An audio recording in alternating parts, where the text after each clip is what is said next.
Hi guys! Welcome sa ating panibagong video content for today's video. Ayan guys, samahan niyo ako magluto ng puting biko. Guys, ngayon ka lang ba nakarinig ng puting biko? Tara, panoorin mo itong video ko. Ayan guys, nag-grade kasi kami ng biko. Kaya ayan. Kaso nga lang, yung ginamit naming asukal, hindi yung sobrang brown. Yung lang, parang hindi nga sumunod sa brown eh. Basta maano siya, hindi siya sobrang brown na brown. Ayan, kaya yung resulta ng aming biko tawag dito, naging puti. Puti yung kulay. Hindi siya brown, ganun. Ayan, nagpakulo lang yung partner ko dyan yung nagluto kasi naglalaba ko ng time na yan.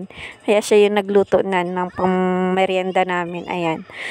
Bumili lang kami ng 1 kilong malagkit tapos kalahating kilong yung hindi siya brown na asukal. Konti lang pagka brown niya para sumunod sa basta light brown ganun.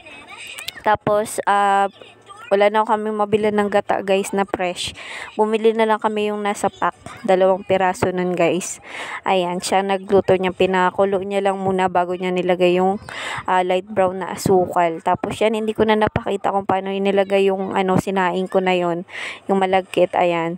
Kasi napuno na yung aming storage ng cellphone kaya hindi ko na napakita. Ayan, ilagay na yung malagkit na sinaing. Yan, tapos sinalo-halo niya na lang yan. Tingnan niyo guys, anong kulay nung biko. Naging puti na. Ayan guys, hinalo-halo niya lang yan guys. Kaso nga lang, wala na yung mas masarap sana yan kung mayroong yung toppings na na alam mo yung tawag namin, elatic. Ayun. Yung pinapasunog mo tapos sobrang bango. O yun sa mga nagluluto dyan ng biko relate yun. Ayan guys, masarap na yan pang merienda tapos ipapartner mo sa kape. Ayan, lalo na kung tag-ulan.